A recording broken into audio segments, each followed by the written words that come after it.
who has a nickname and you just don't know what their real name is? Well, we're about to do that right now. My friends, it's hammer time.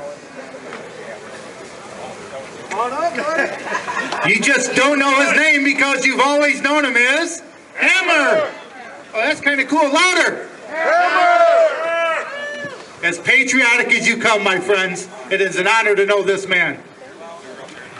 Well, well, well. Talk about safe spaces. Safest place in Lansing. I ain't got a care in the world right now. All right. Listen, my brothers and sisters. My father was an immigrant. He came to this country after fighting in World War II. He saw fascism, Nazism, socialism, saw the effects of all that poison. And he came to this country because he knew, he studied, and he loved the concept of this constitutional republic.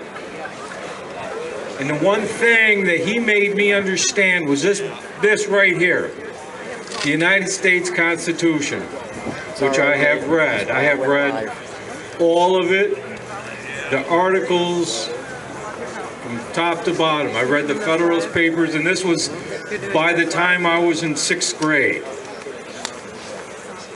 And the one thing that is missing from this country, and some of the previous speakers had already touched on it, was that our children are being indoctrinated, not educated, for a purpose. Now, the critical thing to remember is that the Second Amendment, as pre-stated, is the insurance policy to protect liberty. Your liberty is the thing you own. You own your liberty. And when you own something, you fight for it, right? So the critical thing here is that the reason why we're all gathered here today is that we feel the importance of maintaining this constitutional republic for all people, regardless, man, woman, color of your skin, your religion. That's why we have this roadmap.